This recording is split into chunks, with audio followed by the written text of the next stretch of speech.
Okay, so far we have learned about the transfer function of systems, right? The transfer function is a function that relates the outputs to the inputs, right? So, okay, let's see. This is our transfer functions. Okay, this is the output. This is the input, right? Okay, normally transfer function for a system we call it G.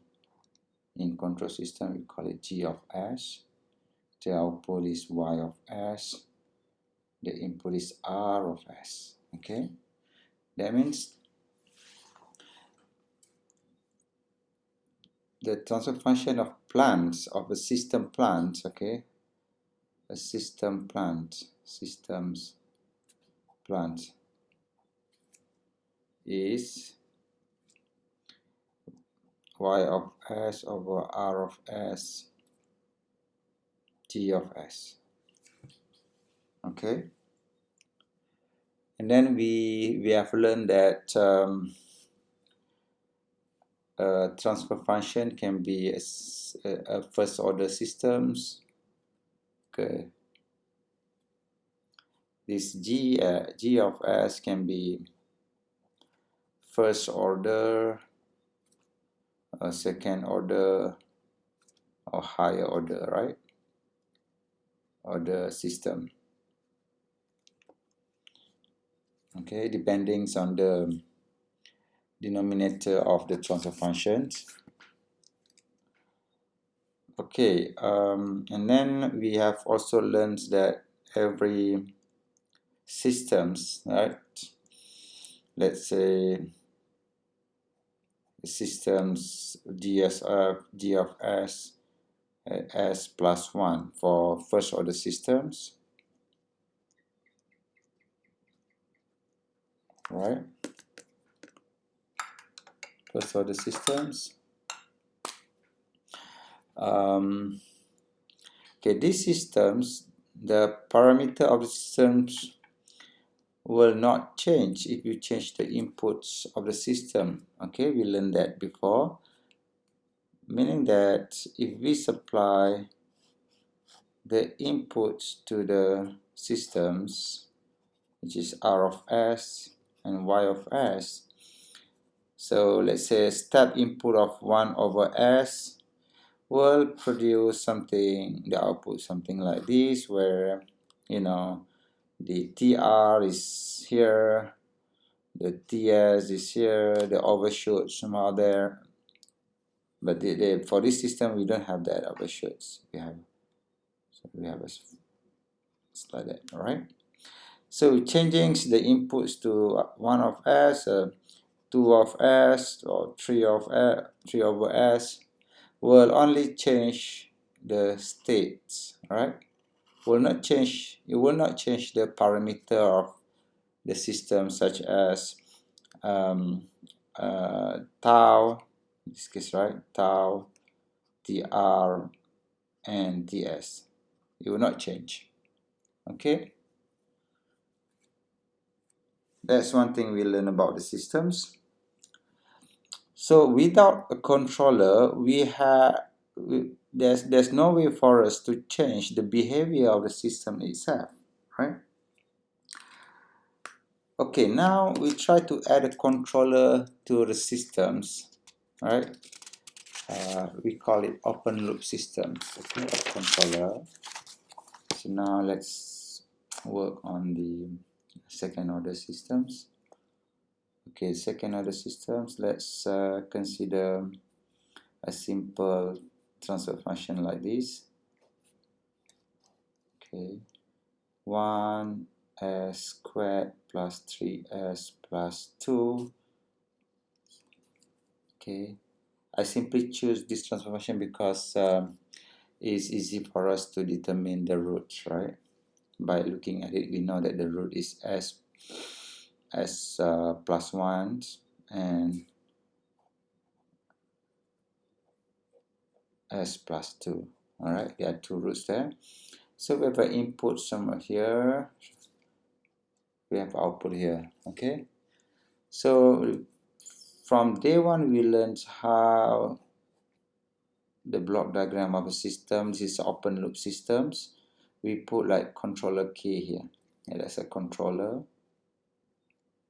This is a system here.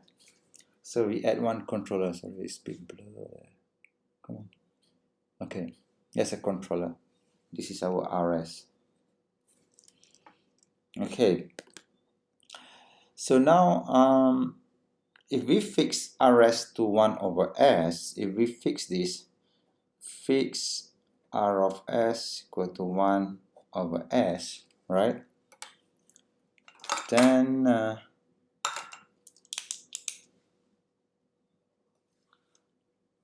we will change the K value, right? The K value to see the outputs of YS, right? So this become a controller to our systems regardless, you see, regardless of the value of K, you put 1, 2, 3, 100, 1000, this transfer function will have the same parameters because we don't change the denominator of the systems, right? So if we were to find the representations of the outputs to the input, the relation to the output to the input for these systems, right? So find that y of s over r of s equal to k over s squared plus 3s plus 2. So anytime when you find the roots of denominator that determine the system's behavior, you find that the system, the roots will be the same, right? S plus 1, S plus 2. If you plot this into S plane, you get this minus 1 and minus 2. So the system will have, this is undamped system, no, it's overdamped systems, right? Regardless of K values. The K here will actually determine the final state. As I mentioned earlier, if you run this, fix the inputs 1 over S, increase K values, the output will only change in terms of the level of the one. I think we learned this before, right?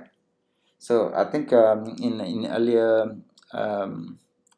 lecture I discussed about changing RS values rather than K values. Now we add K values, we fix the input, right, to 1 over S, then we change K value to any values, 100,000, 500, 10,000, then we will see that, you know, the output will only change in terms of the level, right? So this is YT, this is T. So our tau will remain the same, TR and TS will remain the same. Okay. So hope you understand about that. This is what we call open loop systems, right? This is open loop system. This is open loop system. All right. Okay. Because one of the that you can see the system is open loop is there's no feedback from the output to the input. So we call it open loop systems. Okay. Now, because open loop systems, we can't do much about it. We can't change the parameter of the systems, right? So it's not flexible, right? So we might want a system, a controller to be able to change the behavior of the systems, the plants or the outputs of the systems. So we need to, we'll have a look on the closed loop systems. Let's see, closed loop systems. Okay, so this is open loop systems. So let's highlight this K. The same things, right? we have 1 over s squared plus 3s plus 2. Again, still not clear. Okay, and this is our output y of s, and we feed back to the systems. Okay, the feedbacks of the system, we call it HS, and then there's a summing junctions here. For negative feedback systems, we have positive and negative here, right? So normally in control system, we use negative feedback systems. Negative feedback system is the input is positive, the feedback from the output to the input is negative, so that we can always, when the output reach the input, the error here, okay, this is E of S becomes 0. So when the error becomes 0, we know that the system is stabilized. Okay, now normally we assume that the system is if the system is a unity feedback systems, H of S equal to 1. Okay, all right. Now we need to find the representation between RS and YS, right? So in open loop systems, we can simply multiply K and G of S here. This is controller, this is G of S, right? We just multiply K, then we can find this YF over RS. That one is in the open loop systems. Okay, this is a closed loop system, closed loop feedback system, right? Okay, now we need to find the relation between the output Y of S and R of S. Okay, we need to find this. Okay, we need to find this system that represents this. Okay. Okay, we know that this is controller K. Okay. Okay, first we need to find what is the ES, this one, ES. Okay, what is ES? E of S is the error, okay, between the desired, the input here, and the actual output here. That's the error. So the error is represented by R of S minus this point here, right? Here is H of S, Y of S, because this one, the output multiplied by HS, so we have this component feedback to the summing junction here. Okay, now RS, okay, we have H of S and Y of S. Okay, S1. Okay, now we need to find the output in terms of ES, right?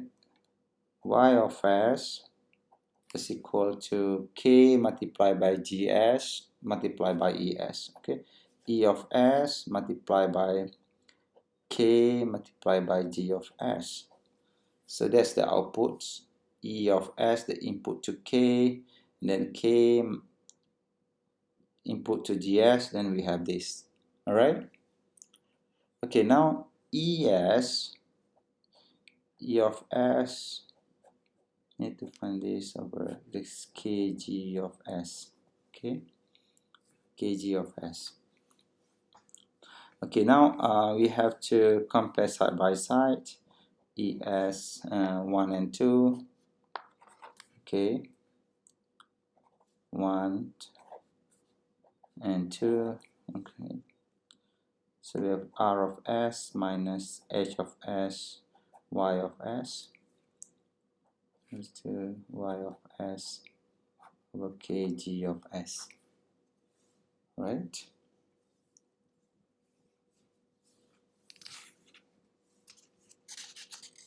Okay.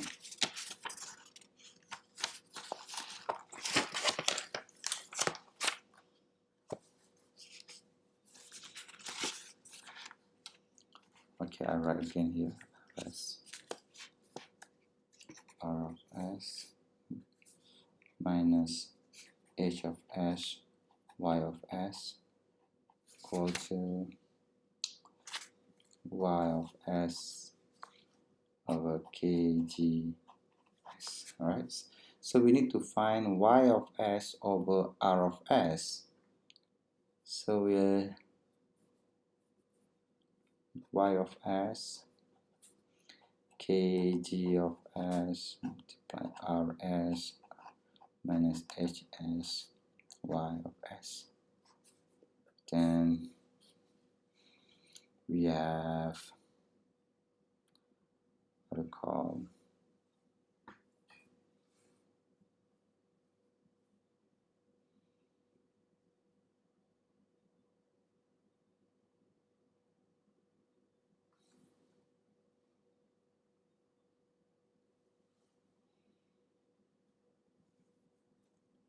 y of s minus, this is plus h of s y of s equal to kg s, right?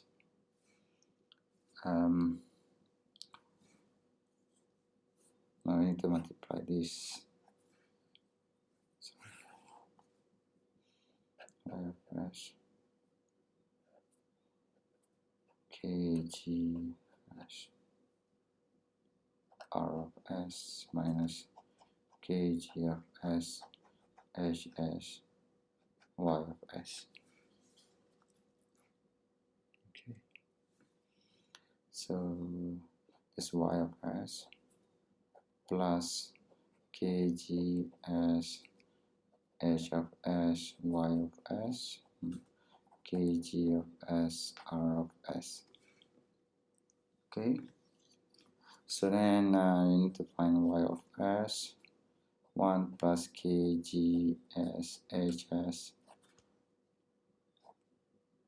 kg s r of s. Then y of s over r of s k gs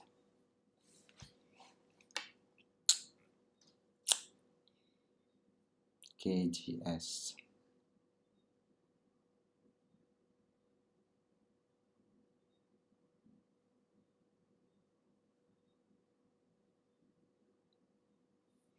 Okay, 1 plus kgs hs. All right, so this is the systems